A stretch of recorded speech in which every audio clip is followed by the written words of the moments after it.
2달 전 친자 확인 검사 결과가 나왔는데 3명의 아이 중 둘째가 친자가 아닌 것으로 나왔습니다. 정말 숨을 쉴 수 없을 정도의 큰 고통이 몰려와 자리에서 주저앉아 울어버렸습니다. 남자아이답지 않게 애교가 많고 저를 좋아해서 셋 중에서 가장 잘 맞는다고 생각했던 아이였는데 그게 내 아이가 아니었다니. 벌써 15년을 키운 아이가 내 아이가 아니었다니. 정말 세상이 무너지는 것 같았습니다. 그날 저녁 아내를 공원으로 불러 검사지 결과를 보여주니 친자 확인 검사가 잘못된 거야. 당신이 실수한 거 아니야? 지는 무조건 당신 아들이야. 라고 소리를 치더군요. 그래, 알았어. 그럼 내가 보는 앞에서 머리카락 뽑아서 검사해보자. 이번에는 나하고 당신하고 전부 같이 해보자. 라고 했습니다. 아내는 흥분하며 그러자고 하더군요. 그렇게 애들 머리카락을 직접 뽑아서 저희 머리카락과 함께 보냈습니다. 설거지할 때, 운전할 때 듣는 고품격 토크쇼 서른톡 TV에 오신 걸 환영합니다. 오늘 사연은 제가 사연의 당사자라면 사람을 죽일 수도 있었겠다라는 생각이 들 정도로 분노가 생기는 사연인데요. 20년 넘게 결혼 생활을 하며 아이 셋을 키워왔는데 우연치 않게 아내의 불륜이 발각되며 숨겨진 출생의 비밀이 밝혀지게 됩니다. 그 와중에 생각지도 못한 반전이 벌어지고 누구도 생각 못한 사연자의 결정이 많은 사람들을 놀라게 한 이야기입니다. 본격적인 영상 시작 전 구독과 좋아요 부탁드리고 지금 바로 영상 시작하겠습니다. 제가 이런 카페에 가입하게 될 줄은 몰랐네요. 안녕하세요. 용인에 살고 있는 40대 후반 남자입니다. 20년 전에 아내와 결혼해서 아들 2명의 딸 하나 키우고 있습니다. 첫째는 고등학교 들어갔고 둘째는 중학생, 셋째 딸내미는 초등학생입니다. 다름 아니고 제가 이 카페를 찾아오게 된 이유는 아내가 바람을 피우고 있다는 느낌이 들어서입니다. 자식들 셋을 낳고 별다른 문제도 없었고 최근에는 더 좋은 직장으로 이직도 하게 되어 참 행복한 삶이라고 생각하고 있었는데 이런 일이 생기니 충격이 너무 큽니다. 아내는 신혼 초반에 옆집 아주머니로부터 전도를 받고 난 뒤에 매주 일요일 교회를 다니고 있었습니다. 애들이 어릴 때는 3명 모두 데리고 교회를 다녔는데 아이들이 모두 학교에 입학하면서 자연스럽게 교회를 안 가게 되었고 근 4년간은 아내 혼자 교회를 갔습니다. 저는 무교라 한 번도 교회를 가지 않았는데 아내는 지금까지 항상 저에게 전도를 하려고 했는데 제가 하는 일이 워낙 고된 일이다 보니 사실 일요일에는 도무지 뭘 할 수 있는 체력이 없어 미루고 미뤘습니다. 그러다가 최근 몸이 좀 편한 곳으로 이직을 하게 되어 숨 쉴 틈이 생기게 되었습니다. 그래서 아내의 평생 소원인 교회를 한번 나가보려고 마음을 먹었는데요. 그냥 나가면 재미가 없을 것 같아 아내에게 아무 말 없이 교회를 찾아갔습니다. 그런데 교회가 대형교회다 보니까 신도들이 많아 아내를 찾을 수가 없었습니다. 결국 예배가 끝날 때까지 아내를 찾지 못했는데요. 예배가 끝나고 빠져나가는 인파 속에서 아내를 찾으려 했습니다. 1층에서는 도무지 보이지 않아 2층으로 올라가 내려다보며 아내를 찾았는데 아내가 웬 저와 연배가 비슷해 보이는 남자하고 정말 친밀한 표정으로 이야기를 하며 나가고 있더군요. 순간 느낌이 이상했습니다. 그냥 아는 사람 정도라기에는 둘이 걷는 폼이 너무 다정한 느낌이랄까요? 그래서 일단 둘을 지켜보기로 했습니다. 둘은 인파에 묻혀 밖으로 나가더니 아내가 자연스럽게 남자의 차를 타고 어디론가 떠나더군요. 아내는 일요일 예배가 끝난 후에 성경 공부 및 봉사활동을 한다며 항상 저녁에 들어왔기 때문에 봉사활동과 관련된 일 때문에 잠깐 나간 건가라는 생각이 잠깐 들었는데 아무리 그래도 외간 남자와 함께 차를 탄다는 게 너무 화가 났습니다. 본인이 차가 없는 것도 아니고요. 결국 아내 차가 보이는 곳에 멀찌감치 주차를 하고 아내를 기다렸습니다. 하지만 30분을 기다려도 아내는 돌아오지 않았고 결국 전화를 하게 되었습니다. 당신이 웬일로 전화를 다 했어요? 당신 예배 언제 끝나나 궁금해서. 뭘 새삼스럽게 그런 걸 물어요? 오늘도 저녁 6시죠? 그래?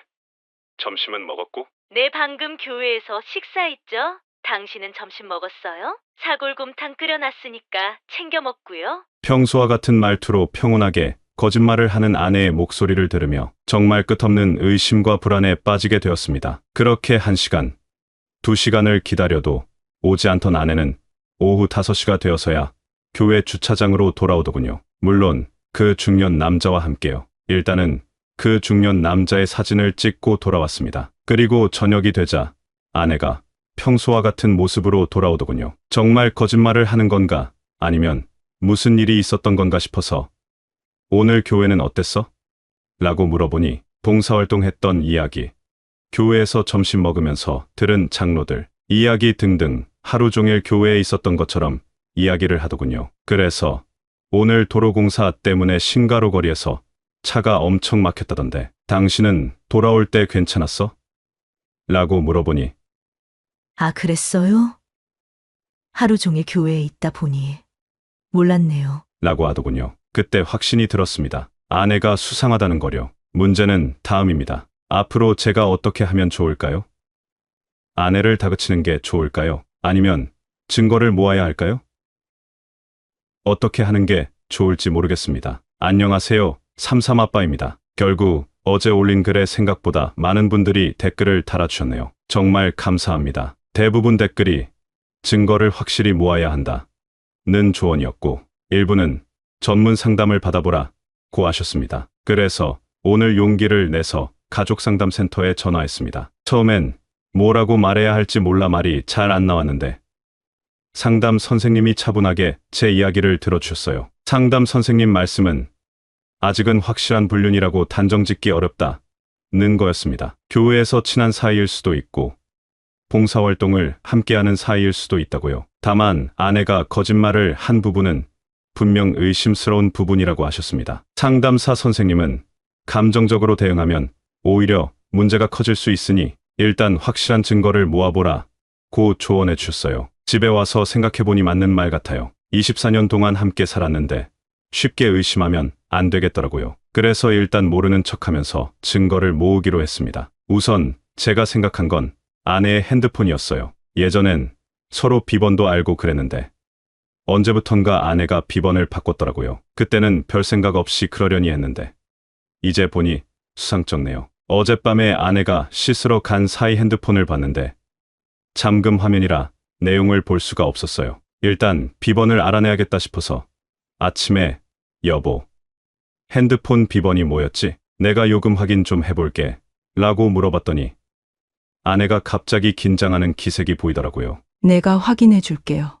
라면서 비번을 알려주지 않았습니다. 다음으로 생각한 건 블랙박스였어요. 그래서 지난주 일요일 아내가 교회 간 사이 차에 있는 블랙박스를 확인했습니다. 근데 이상하게도 교회 도착하면 영상이 끊겨 있더라고요. 전원을 끄는 것 같았어요. 이것도 의심스러웠지만 결정적인 증거는 아니었습니다. 제가 괜한 오해를 한 것일까요?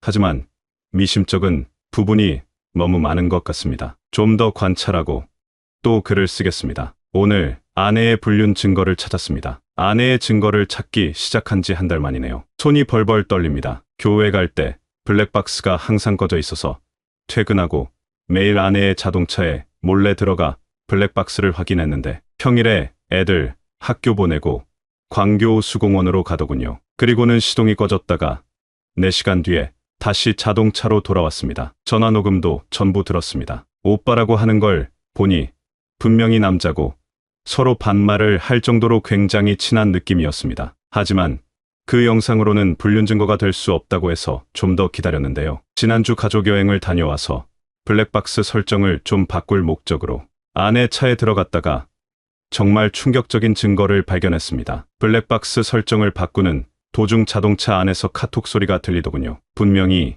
아내의 핸드폰은 아내가 갖고 있었는데 이게 어디서 나는 소리인가 싶어서 차량을 뒤졌는데 차 트렁크에서 모르는 핸드폰이 나왔습니다. 지문인식이 되어 있어서 아내가 잘 때 몰래 열어봤는데요. 핸드폰 안에는 둘이 함께 찍은 사진부터 통화 메시지, 문자 등등 엄청나게 많은 증거들이 있었습니다. 너무 많아서 도대체 언제부터 바람을 피운 건지 알 수도 없는 상황입니다. 일단 회원님들 말씀 주신 것처럼 아내의 숨긴 핸드폰에 제 지문도 등록을 했고 위치 추적 앱 설치하고 증거라고 할 수 있는 모든 파일들 제 핸드폰으로 옮겨놨습니다. 내일 상담사분께 보여드리고 이야기 드리겠습니다. 삼삼아빠입니다. 마지막으로 글을 쓴 지 1주가 지났습니다. 너무 충격적인 사실로 현재 다니던 회사도 쉬고 정신병원을 다니고 있는 상황입니다. 어디서부터 글을 써야 할지 모르겠는데 일단 아내가 바람을 피운 상대는 제가 봤던 같은 교회를 다니는 남자가 맞았습니다. 정말 놀라운 건 초등학교 때부터 아내를 알고 있었고 둘이 바람을 피우게 된 건 최소 10년으로 보입니다. 지금 아내가 가지고 있는 핸드폰은 상간남이 사준 핸드폰이고 최소 2년 주기로 핸드폰을 바꿔주는 듯합니다. 그러다 보니까 문자 메시지나 기타 등등 증거물들이 많이 사라져 있더군요. 상간남은 유부남이 확실하고 아내가 유부녀인 것도 확실히 합니다. 워낙에 대화 메시지와 통화 내용들이 방대해서 전부 확인하는데 시간이 많이 걸릴 것으로 보입니다. 어떻게 저에게 이런 일이 생겼는지 모르겠습니다. 사진 중에 가장 충격이었던 건 첫째와 둘째, 그리고 아내가 셋째를 임신한 상태에서 같이 찍은 사진이 있다는 점입니다. 그리고 문자 메시지에서도 너무 충격을 많이 받았는데 상간남이 제 아이들의 상황을 저보다 더 잘 알고 있었다는 점입니다. 학원은 언제 가는지, 학교에서 누구와 싸웠는지 등등 벌써 수년째 아이들 이야기를 주고받았다는 점입니다. 도대체 언제부터 바람을 피웠는지 가늠도 되지 않고 부부관계라도 안 좋았다면 몰라도 아내는 항상 제게 헌신적이고 최선을 다했던 사람이기에 정말 말도 못할 배신감에 치가 떨립니다. 상황이 정리되면 다시 글 쓰겠습니다. 참삼아빠입니다. 아내의 불륜 사실을 알고 한 달이 넘어가는 상황입니다. 상담사님께서 혹시 모르기 때문에 카페에 글 쓰는 걸 자제하라고 말씀 주셔서 한동안 자제를 했는데요. 많은 분들이 궁금해하셔서 일단 상황을 설명드리겠습니다. 아내가 숨긴 핸드폰뿐만 아니라 제가 몰랐던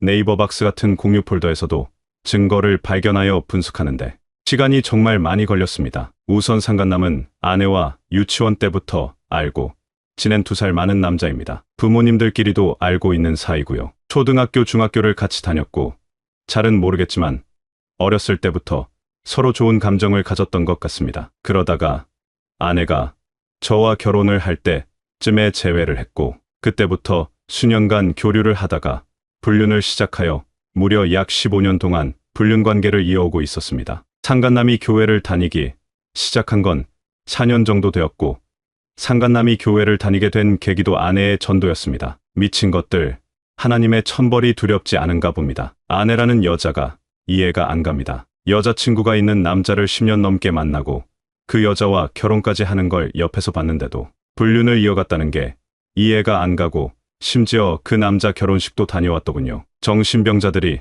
따로 없습니다. 물론 남자가 결혼을 하고 1년 정도 헤어지기는 했는데 다시 만나서 더 뜨겁게 사랑을 했습니다. 보통 오래 만나면 좀 시들해질 법한데 이 두 년놈들은 천생연분인가 매일매일이 행복해 보이더군요. 이럴 거면 차라리 이혼을 하고 만나지 왜 바퀴벌레처럼 뒤에서 만나고 다니는지 이해가 안 갑니다. 일단은 상간소송 진행했고 한 달 정도 걸린다고 하네요. 일단은 아내에게 아무런 티를 내지 않고 상간소송장이 도착할 때쯤에 상간남을 만나야겠습니다. 참삼아빠입니다. 마지막 글을 쓰고 어떻게 15년이나 된 불륜 관계를 모르고 있었느냐. 거짓말이다 하시는 분들이 많은데 일단 제가 너무 바빴습니다. 인테리어 관련 회사를 다니다 보니 한가한 날은 한가하지만 바쁜 날은 철야를 할 정도로 너무 바쁘게 일을 했습니다. 전부 애들 좋은 곳에서 공부시키려고 노력했던 거고 한가한 날에는 투잡까지 뛰면서 살아왔는데 이게 전부 독이 되었네요. 그리고 아내 역시 굉장히 치밀했습니다. 핸드폰을 2개 가지고 다니면서 불륜용 핸드폰은 항상 자동차에 숨겨놓았고 제가 퇴근하면 가족에게 최선을 다하면서 의심을 피했네요. 상간남이 하는 일이 만나는 시간은 아이들이 등교를 하고 나면 시간을 내서 만났고 수요예배, 크리스마스, 연말 등등 교회 관련 행사를 이유로 상간남과 만남을 갖거나 여행도 다녀왔더군요. 그리고 무엇보다 둘의 관계가 주말 부부와 비슷한 느낌으로 안 만날 때는 3주씩 안 만나기도 하고 긴 경우에는 2달도 안 만나는 경우가 있었습니다. 중간에는 상간남이 해외 출장을 길게 가게 되어 1년 가까이 못 만난 적도 있고요. 그리고 저번에 확인한 것처럼 상간남이 결혼하면서 헤어진 적도 있고 그런데도 불륜 기간이 길다 보니 정말 친구 같은 존재가 되어버린 것 같네요. 현재 너무 큰 충격으로 정신과에서 약을 먹어야지 살겠습니다. 그냥 평범하게 살고 싶었는데 왜 이런 일이 벌어졌는지 너무 억울하고 화가 납니다. 오늘 상간남 회사로 상간남 만나러 갑니다. 아내가 숨겨놓았던 핸드폰에서 상간남이 살고 있는 곳과 직장 등은 전부 확인한 상태입니다. 상간남은 판교에서 꽤 유명한 게임 회사를 다니고 있고 사는 곳은 수지입니다. 거의 10살 차이. 나는 여자와 결혼해서 딸도 하나 있네요. 카톡 프로필을 보니 셋이서 화목하게 찍은 사진이 참 역겨웠습니다. 상간남이 다니는 회사로 찾아갈 예정이고 제 목적은 딱 하나입니다. 상간남 가정 파괴하고 아내하고 완전한 이별을 시키려고 합니다. 아내와 다시 살 생각은 조금도 없지만 두 가정 모두 이혼을 하고 나면 분명히 둘이 붙어서 재혼을 할 가능성이 높기 때문에 절대로 이혼은 해주지 않으려고 합니다. 둘은 현재 아무것도 모르는 상태라 어떻게 나올지 궁금하네요. 많이 떨리기도 하고 만나서 저도 모르게 폭력을 행사할까 걱정도 됩니다. 다녀와서 글 쓰겠습니다. 감사합니다. 상간남 만나고 온 후기입니다. 점심시간 맞춰서 전화했습니다. 네, 여보세요. 나 텍스 안편이다. 지금 회사 앞이니까 내려와라. 텍스 안편이시라고요? 무슨 일로 그러시는데요? 다 알고 온 거니까 말 길게 하지 말고 내려와. 아니면 지금 내가 너네 회사로 올라간다.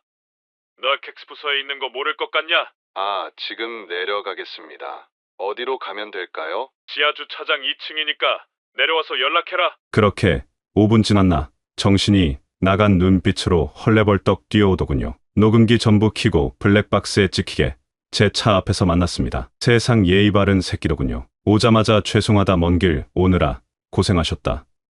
등등 헛소리하길래 15년간 사람 속이고 만나니까 좋았냐고 물어보니 아무 말 없이 고개만 숙이고 있더군요. 이미 다 알고 왔다. 언제부터 만난 건지 네 입으로 이야기해라 라고 하니 아무 말을 안 하길래 알았다. 그럼 네 와이프하고 부모한테 물어봐야겠다 라고 하니 술술 불더군요. 어렸을 때부터 서로 좋아했던 관계고 20년 전에 저희가 결혼할 때 자기 부모님이 이야기를 해줘서 같이 결혼식을 갔었고 거기서 연락처를 주고받았다고 하더군요. 본격적으로 사귀게 된 건 저희가 결혼하고 4년 차 정도 첫째를 출산하고 난 이후고요. 전부 녹음했고 변호사한테 받은 각서 들이밀었습니다. 내용은 흔합니다. 앞으로 죽을 때까지 무슨 일이 있어도 아내와 연락하지 않는다. 연락할 시 한 번당 500만 원, 만나는 경우 2천만 원.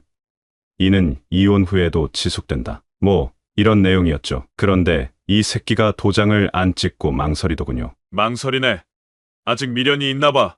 알았어. 내가 고통받은 것만큼 너도 고통받게 해줄게. 라고 말했더니 덥석 도장을 찍겠다고 하더군요. 공증도 받아버리고 왔습니다. 이제 유책인연 박살낼 차례입니다. 일단 자동차에 있던 핸드폰은 숨겼습니다. 상간남이 연락을 하는지 안 하는지도 봐야겠습니다. 상담사 말로는 워낙 오래된 불륜관계이다 보니 무조건 연락을 할 것이라고 말하더군요. 돈이나 받아야겠습니다. 속이 시원할 줄 알았는데 기분이 더 더럽습니다. 원래는 곧바로 이혼하려고 했는데 애가 셋이다 보니까 일단 엄마 역할을 할 사람을 찾거나 다른 방법을 찾기 전까지는 상황을 보기로 결정했습니다. 일단 첫 목표는 상간남 새끼하고 이별시키고 완전히 낙동강 오리알 만들기입니다. 지난주 상간남 박살낸 후기를 쓰고 어떤 회원님이 댓글을 달아주셨더군요. 친자 검사를 해보라고. 사실 처음 댓글을 읽고 눈앞이 캄캄했습니다. 혹여나 내가 10년 넘게 키운 자식이 내 아이가 아니면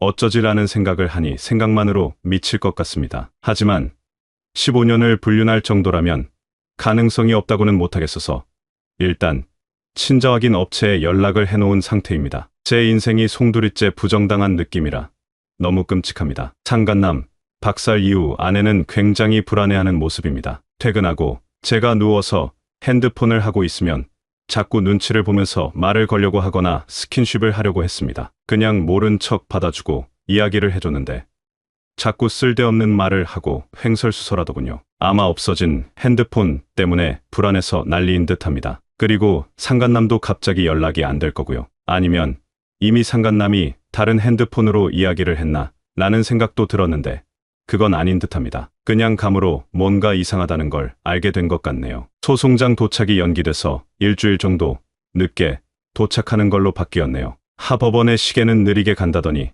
그 말이 정말 명언입니다. 모두 편안한 밤 되세요. 2일 전 상간소송장이 상간남에게 도착했습니다. 정말로 상간남 새끼 연락을 안 한 건지 아내도 별다른 모습 보이지 않고 생활을 했는데요. 이틀 전 금요일 밤 직원들하고 간단하게 술 한잔하고 11시 정도 집에 도착하니 집안이 고요하더군요. 뭔가 싶어 보니까 애들은 전부 어디로 가 있고 아내만 집에 있었습니다. 오늘이 그날이구나 싶어 불륜을 알게 된 이후 계속 몸에 소지하고 있던 단추형 몰래카메라를 켜고 핸드폰으로는 녹음 버튼을 눌렀습니다. 저는 일부러 천연덕스럽게 뭐야, 애들 다 어디 갔어? 라고 물었습니다. 그러자 아내가 하는 말이 오늘 우리 집에 보냈어. 우리 할 말이 많을 것 같아서.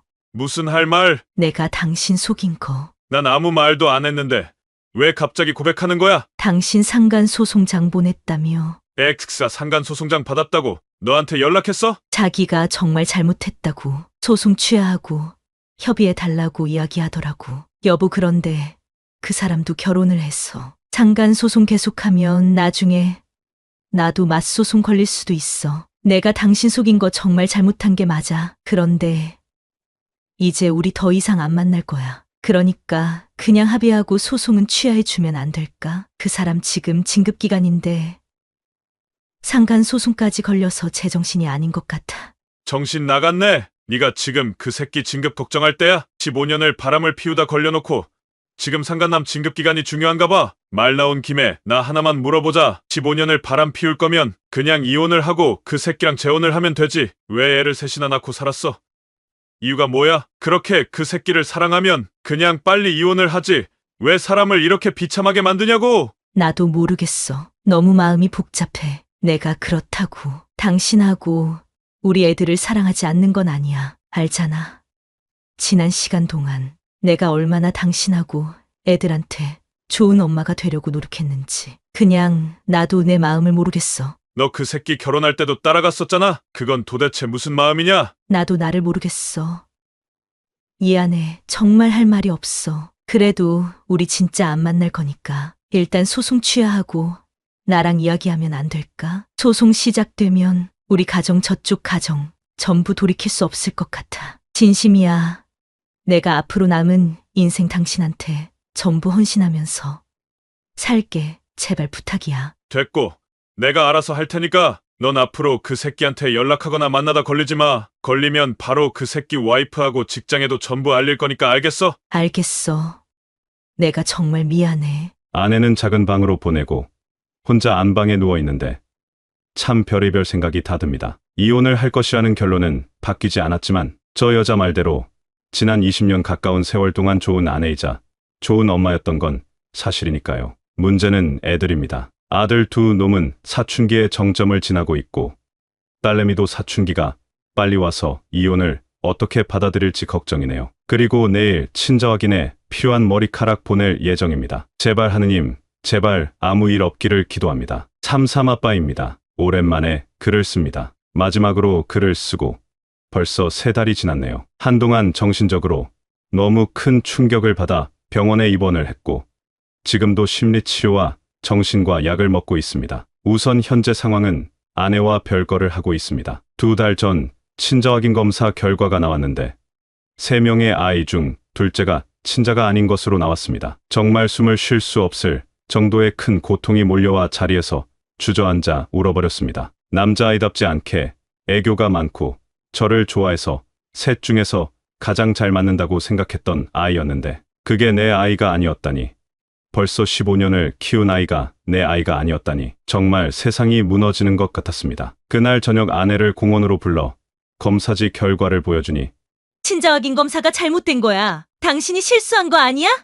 지는 무조건 당신 아들이야. 라고 소리를 치더군요. 그래, 알았어. 그럼 내가 보는 앞에서 머리카락 뽑아서 검사해보자. 이번에는 나하고 당신하고 전부 같이 해보자. 라고 했습니다. 아내는 흥분하며 그러자고 하더군요. 그렇게 애들 머리카락을 직접 뽑아서 저희 머리카락과 함께 보냈습니다. 결론은 그대로 저는 둘째 불일치, 아내는 3명 다 일치로 나왔습니다. 우스운 건 친자 확인 불일치 결과가 나오자 그동안 반성하는 태도와 침착함을 유지하던 아내의 모습은 사라지고 미친 여자가 되어버리더군요. 내 허락 없이 친자 확인한 건 불법이야. 이거 믿을 수 있는 검사야? 당신이 이혼하려고 속이는 거지? 등등 점점 더 추한 모습을 보이고 나중에는 애들 앞에서 대놓고 울어버려 애들이 많이 불안해했습니다. 그러던 차에 상간남한테 연락이 오더군요. 죄송합니다. 제가 책임지겠습니다. 뭘 책임질 건데? 어떻게 책임질 건데? 원하시는 대로 정말 죄송합니다. 무슨 벌이든 달게 받겠습니다. 네 집사람하고 딸한테는 뭐라고 말하게? 어떻게 할 건데? 네가 인간이야? 이 미친 새끼들아. 너희 둘 때문에 몇 명의 인생을 박살나는지 알아? 너 각오해. 내 인생 망친 것만큼 너네들도 고통받게 해줄 거니까. 그렇게 통화를 끝내고 다음날 퇴근하고 오니 아내는 짐을 싸서 가출을 했더군요. 핸드폰도 꺼놓고 도무지 연락이 되지 않았습니다. 어처구니가 없어서 상간남한테 전화를 했더니 받지도 않고 죄송합니다. 정리되면 바로 말씀드리겠습니다. 라는 문자만 오더군요. 애들한테는 엄마가 친정에 급한 일이 있어서 고향 내려갔다고 둘러댔는데 많이 불안해 보였습니다. 그렇게 며칠이 지나고 아내한테 문자가 한 통 오더군요. 내일 집으로 돌아가겠다고요. 거진 일주일 만에 만난 아내는 뭔가 느낌이 참 달랐습니다. 미안함과 냉정함이 공존하는 묘한 느낌이더군요. 한참을 아무 말 없던 아내는 오빠 상황이 이렇게 되었는데 우리 같이 살 수 있겠어? 내가 내 입으로 이런 말을 먼저 꺼내는 게 오빠를 더 힘들게 할 거라는 건 잘 알고 있는데 난 아무리 생각해도 우리 결혼 생활이 더는 어려울 것 같아. 그래서 어쩌자고? 이혼해야 하지 않을까? 오빠가 허락한다면 애들은 내가 키울게. 웃기는 소리 하지 말고 애들은 내가 키워. 일단 이혼은 하는 걸로 하고 둘째만 데려가는 걸로 해. 그리고 재산 분할은 생각하지 마. 차피 상간남하고 재혼하려고 하는 거잖아. 아니야. 그 사람은 이혼 안 하게 할 거야. 그냥 나 혼자 둘째 키울 거야. 그런데 오빠, 그러려면 나도 돈이 필요해. 뻔뻔하게 생각될 수 있겠지만 재산 분할은 해줘야 해. 나도 그동안 애들 뒷바라지한 게 있잖아. 재판 소송에도 결국 분할은 하게 될 거야. 아, 사랑하는 상간남 가정은 지켜주고 자기가 책임지겠다는 담담한 말투에 정말 우라통이 터졌지만 침착하게 생각해보니 맞는 말이더군요. 결국 제가 팔을 가지고 가고 아내가 이를 가지고 가기로 했습니다. 이뻐했던 둘째지만 요즘 둘째를 보고 있으면 숨이 안 쉬어질 정도로 괴로웠으니까요. 구두로 이혼을 합의하고 아내는 다시 집을 나갔습니다. 그동안 제가 둘째를 키우며 사용한 경제적 보상을 받을 수 있는지 변호사에게 확인을 해봤습니다. 그런데 정말 우리나라 법이 역 같은 게 경제적 보상을 받기가 어렵더군요. 소송은 가능했지만 승소 가능성이 높지 않아 추천하지 않는다고 했습니다. 다른 변호사들도 마찬가지였고요. 그러던 중 목요일 오후였나 상간남이 저를 찾아왔습니다. 사람들이 다 보는 앞에서 무릎을 꿇고 사과를 하더군요. 형님, 제가 죽을 죄를 지었습니다. 제 욕심으로 너무 많은 사람들에게 피해를 주었습니다. 용서해달라는 말도 꺼내기가 부끄러워 못하겠습니다. 늦었지만 제가 책임지겠습니다. 누가 네 형님이야? 그리고 네가 책임진다고? 둘이 재혼해서 살겠다는 거야? 너 미쳤어? 네 마누라하고 딸내미는 어쩌려고? 뭐 첩으로 두겠다는 거야? 저희가 잘못한 거니 저희가 책임지겠습니다. 제 아내하고 딸한테는 제가 평생 책임지며 살겠습니다. 그리고 객 씨도 저희가 책임지겠습니다. 다만 염치불구하고 말씀드리면 제가 책임을 지려면 회사를 계속 다녀야 합니다. 상간 소송하시는 것도 상관없고 위자료도 저희가 드릴 수 있는 만큼 드리겠습니다. 그러려면 회사에는 알리지 말아주셨으면 좋겠습니다. 부탁드리겠습니다. 일단 꺼지라고 하고 변호사와 상담했는데 변호사는 일단은 금전적인 부분을 확보하는 게 중요하다며 이자료를 많이 받을 수 있도록 노력하라고 하더군요. 저도 아이 둘을 마저 키우려면 돈이 필요했기에 상간 소송 이외의 위자료 1억을 더 받는 걸로 합의를 했습니다. 이후 상간남은 상간 소송 항소도 포기하고 위자료 3천만 원과 이혼 위자료 1억을 더하여 1억 3천만 원을 입금했습니다. 이 모든 게 한 달 사이 일어난 일이네요. 현재 아내의 안이 앞으로 전처라고 부르겠습니다. 전처는 상간남과 미금역 인근의 오피스텔에서 거주를 하고 있는 걸로 알고 있습니다. 이혼 과정도 순순히 따르고 있고요. 주기적으로 아이들을 보러 오고 있습니다. 문제는 둘째입니다. 학교 문제로 잠시나마 제가 맡고 있는데 그 아이도 뭔가 이상함을 느꼈는지 한 번도 하지 않았던 싸움을 하고 학원도 빼먹고 자꾸 PC방을 가고 있습니다. 말 잘 듣고 밝았던 아이는 점점 사라지고 반항적이고 화가 많은 아이가 되어가고 있네요. 정말 마음이 찢어지는 것 같습니다. 전처에게 듣기로는 상간남도 이혼을 하고 있다고 합니다. 다만 상간남 아내가 극렬히 이혼을 반대하고 있는 상황이라 많이 힘들다고 하더군요. 그리고 전처에게도 상간소송장이 도착했다고 합니다. 이 모든 게 꿈 같고 정말 죽고 싶습니다. 지난주 글을 쓰고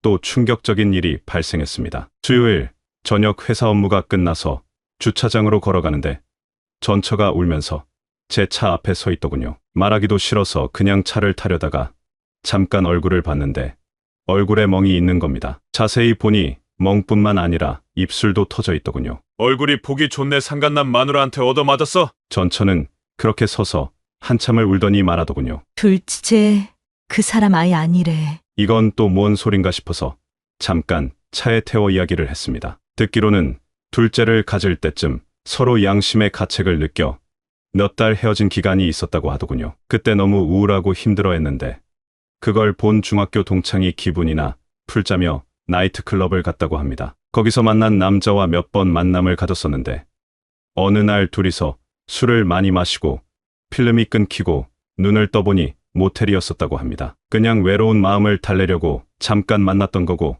깊은 관계가 될 생각은 없었기에 그 뒤로 연락을 끊었다고 하더군요. 그래서 물었습니다. 그럼 너는 왜 둘째가 상간남 아이라고 생각했던 거야? 설마 그 남자하고 상간남하고 나하고 3명하고 돌아가면서 잔 거야? 아내 말이 기가 막히더군요. 나이트클럽에서 만난 사람하고 헤어지고 얼마 안 돼서 그 사람이 나를 다시 붙잡아서 다시 만나게 되었어. 그리고 이 말이 믿기지 않겠지만 난 오빠도 사랑했으니까. 진짜 또라이네.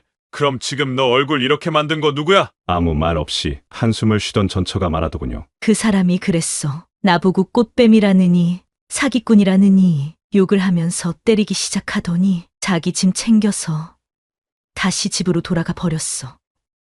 오빠, 이제 내가 천벌을 받나 봐. 정말 미안해. 내가 할 말이 없어. 그런데 오빠, 나 이제 둘째를 책임지고 싶어도 책임을 질 수가 없어. 재산 분할 더 받아도 생활이 안 될 것 같아. 내가 나중에 꼭 보상할 테니까 나 자리 잡을 때까지만이라도 둘째 좀 봐주면 안 될까? 제발 부탁이야. 미친 소리 하지 마. 네가 나한테 어떤 상처를 주고 내 인생을 지금 얼마나 파괴했는지 알아? 당장 꺼져. 미친 X. 너 한 번만 더 있단 소리 하면 네 다니는 교회에 현수막 걸어준다. 꺼져. 전처는 한동안 울더니 아무 말 없이 내리더군요. 참삼아빠입니다. 어제 상간남이 전화가 왔습니다. 돈을 돌려달라고 하더군요. 모르는 척 왜 그래야 하냐고 물어보니 둘째가 자기 아이가 아니라며 이제 돈을 줄 필요가 없는 거 아니냐고 하더군요. 예의 바른 척 착한 척은 다 하던 놈이 그제서야 본색을 드러내더군요. 그래서 알겠다. 돌려줄게. 근데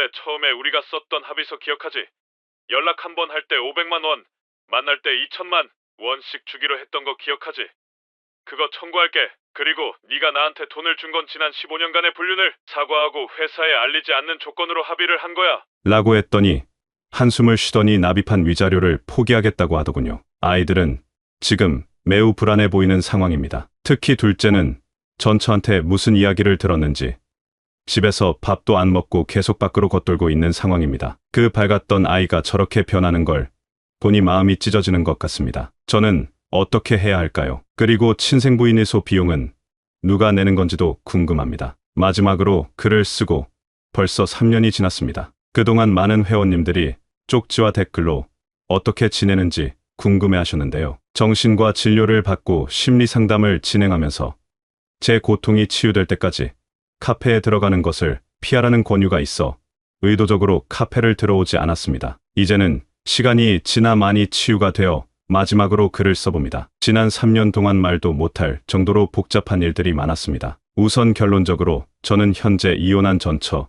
그리고 둘째와 모두 같이 살고 있습니다. 처음 아내의 불륜을 알게 되었을 때 그리고 그 기간이 무려 15년이라는 시간이었다는 걸 알게 되었을 때 둘째가 내 자식이 아니라는 것을 알게 되었을 때 그때는 무조건 이혼을 하고 둘째도 안 볼 생각이었습니다. 하지만 둘째가 집을 떠나던 날 불안함과 혼란스러운 표정으로 아빠, 나 이제 아빠 못 보는 거야? 라고 묻던 아이의 표정. 그리고 3개월 만에 홀로 집을 찾아와 집으로 들어가지도 않고 공동현관문에 쭈그려 앉아 있다가 멀리 걸어오는 저를 보고는 아빠 보고 싶어서 와봤어요.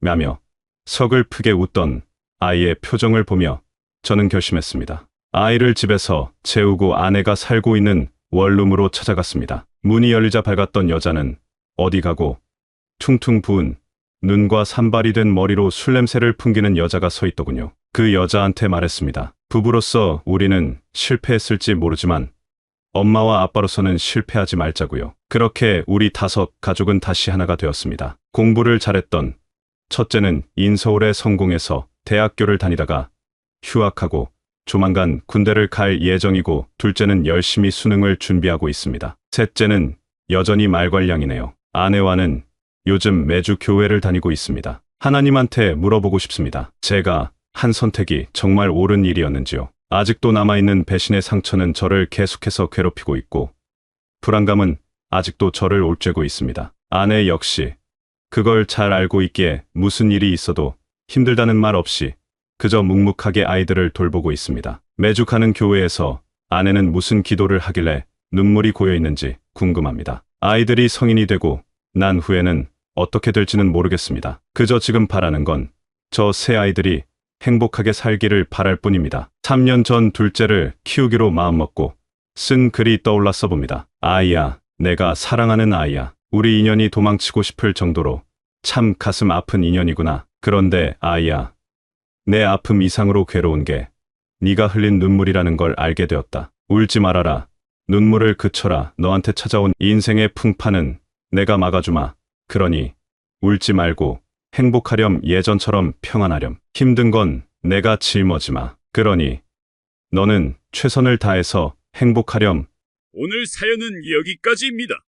누군가는 미련하다고 한숨을 쉬고 누군가는 답답하다며 욕을 할 수 있는 이야기입니다. 평소에는 사연을 읽는 분들의 생각이 전부 다르기 때문에 누구의 편도 들지 않는 편인데요. 오늘만큼은 이 사연자에게 행복과 평안이 있기를 기도하고 싶습니다. 그럼 다음에도 더 흥미롭고 재미있는 영상으로 찾아뵙겠습니다. 마지막으로 구독과 좋아요 부탁드리고 지금까지 서른톡이었습니다. 감사합니다.